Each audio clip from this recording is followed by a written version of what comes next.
할렐루야, 오늘도 좋은 날입니다. 욥기 39장 말씀 묵상입니다. 오늘은 터무니없이 어리석은 인간이라는 제목으로 말씀을 나누도록 하겠습니다.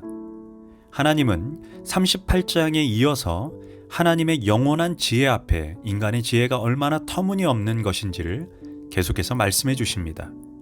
특별히 오늘 본문은 야생 동물을 가지고 인간이 얼마나 무지한지를 말씀해 줍니다. 그런데 욥기를 읽을 때 놀라게 되는 것은 욥기의 저자가 해박한 지식을 가지고 있다는 것입니다. 욥의 저자는 광물학, 해양학, 기상학, 천문학, 보석학, 동물학 등에 관해 매우 풍부한 지식을 가지고 있다는 것을 욥기서를 읽으면서 알게 됩니다. 특히 오늘 39장에서는 동물 목록이라고 할 만큼 다양한 야생 동물이 소개됩니다. 사자, 까마귀, 사념소, 들사슴, 들나귀, 들소, 타조, 말, 독수리 등의 본능과 습성에 대해서 아주 세밀하게 말씀해 줍니다. 그런데 이 동물들의 공통점은 인간이 완전히 지배할 수 없고 길들일 수 없고 조련할 수 없는 야생동물이라는 것입니다. 이에 반하여 하나님은 이 야생동물들을 쉽게 제어하시고 길들이시는 분이심을 본문은 말씀해 주고 있습니다. 이렇게 하나님은 동물 세계의 신비까지 완전히 지배하시고 관장하시는 분으로서 너는 이런 야생 동물을 지배하고 길들일 수나 있냐, 조련할 수가 있냐 하고 욥의 무능과 무지를 대비시킵니다. 즉 동물 세계에 대해서도 하나님의 지혜에 비해 욥의 지혜가 얼마나 형편없는 수준임을 말해줍니다. 그로 인해 하나님이 하시는 일에 대해 욥이 감히 가타부타 하지 말라는 것입니다. 함부로 하나님이 하시는 일을 판단하지 말라는 의도가 숨겨져 있는 것입니다. 먼저 하나님이 묻습니다.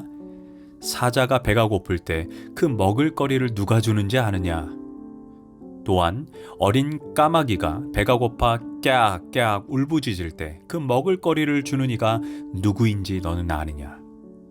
우리는 상식적으로 사자가 저절로 먹을 것을 찾아 헤매고 까마귀도 알아서 먹이를 찾아야 한다고 생각하지만 결국 그 보이지 않는 하나님의 손길이 그들을 먹이신다는 것입니다. 또한 하나님은 욥에게 산염소와 들사슴이 새끼 낳는 것을 본 적이 있냐고 묻습니다. 산염소와 들사슴은 인간이 살지 않는 광야나 황무지에 주로 서식하기 때문에 인간이 쉽게 접근하지 못합니다. 그래서 인간은 그들이 새끼 낳는 모습조차 본 적이 없습니다. 반면 하나님은 산염소와 들사슴이 새끼 낳는 장소를 지정해 주시고 그들이 새끼를 안전하게 낳을 수 있게 해 주신다는 것입니다. 또한 하나님은 들소에 대해서도 말씀하십니다. 들소는 일반 소와 달리 매우 거칠고 공격적입니다. 우리가 일반 소는 길들여서 그 머리와 입에 쟁기를 물려 밭을 가는 데 사용합니다. 그러나 들소는 절대로 인간이 길들일 수 없습니다. 들소가 사람의 일을 도와주거나 외양간에서 가두어 두거나 쟁기로 밭을 갈게 하는 것은 불가능합니다. 들소는 외양간을 부숴버리고 쟁기를 매게 하는 사람을 치워버립니다. 그 이유에 대해 욥 너는 알고나 있냐라고 질문합니다. 욥은 그 이유를 모르지만 하나님은 아신다는 것입니다. 이유는 간단합니다.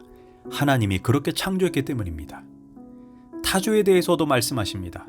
타조는 몸집에 비해 머리가 작기 때문에 흔히 어리석은 동물의 대명사로 알려져 있습니다. 누가 공격해 올 때 시속 50km에서 70km로 도망치다가 머리를 모래 속에 쳐박고서는 이제 됐다고 생각합니다. 웃긴 것은 타조는 날지 못하는 새지만 달리기 속도는 얼룩말보다 더 빠릅니다. 그러나 어리석은 타조는 누가 밟아서 깨질지 모르는 자신의 알을 아무 땅에 낳고 그냥 떠나버리는 미련한 새라고 말합니다. 그렇지만 하나님은 타조의 이중성에 대해서 이렇게 말씀합니다. 이것은 나 하나님의 타조를 어리석은 짐승으로 만들고 지혜를 주지 않았기 때문이다. 그러나 타조가 한번 날개를 치면서 달리기만 하면 말이나 말 탄 사람쯤은 우습게 여긴다.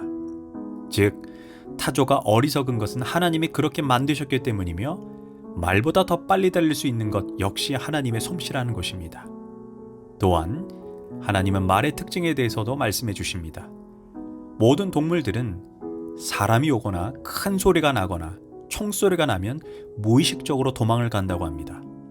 그러나 말은 도리어 큰 소리와 총소리 앞에 도리어 전쟁터로 당당하게 내달린다는 것입니다. 말은 두려움을 모르는 동물이며 칼을 들이대도 피하는 법이 없고 전쟁 나팔 소리를 이해하고 멀리서부터 싸움 냄새를 맡고 지휘관들의 우레 같은 호령과 명령 소리를 알아듣는 동물이라는 것입니다. 욥, 너는 그 이유를 알고 있냐? 라고 하나님이 묻습니다. 인간은 아직도 그 이유를 모르지만 하나님께서 말을 그렇게 창조했기 때문이라는 것입니다. 이 모든 것은 하나님의 지혜에서 나왔다는 것입니다. 다시 한번 욥은 동물의 세계 또한 동물의 창조의 지혜 앞에 자신의 무능과 무지를 깨닫습니다.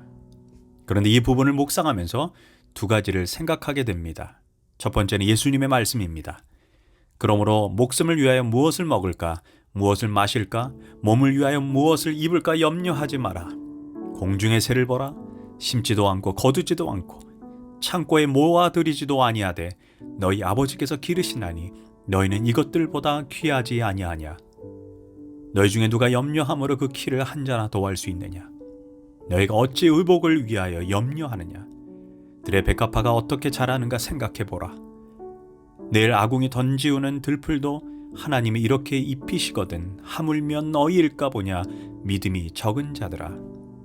즉 하나님이 동물 세계까지 먹을 것을 주시고 그들의 주거지와 새끼를 낳는 장소까지 정해주시고 그들의 기질까지 주관해 주신다는 것입니다. 그렇다면 하나님의 자녀들인 우리가 하나님 아버지를 신뢰하지 못하고 염려, 걱정, 근심하는 것이 얼마나 어리석은 것인지를 깨닫게 됩니다. 이런 하찮은 미물까지도 하나님이 주관하신다면 당신의 형상으로 창조하신 인간의 삶을 얼마나 세심하게 보살펴 주시겠습니까? 둘째, 하나님 앞에 인간이 얼마나 무지한지를 다시 한번 깨닫습니다. 우리가 때때로 하나님에 대해서 마치 다 아는 것처럼 함부로 떠들고 말하고 판단하는 것이 얼마나 교만하고 어리석은 태도인지 깨닫습니다. 우리 삶에 찾아온 고통과 고난에 대해서도 인간이 할 수 있는 것은 어느 상황 가운데에서도 하나님을 절대적으로 신뢰해야 한다는 것입니다. 바로 하나님께서도 욥에게 고난의 원인을 찾는 어리석음보다 그 고난을 통해 하나님의 성취하고자 하시는 목적, 섭리를 신뢰하라는 것입니다.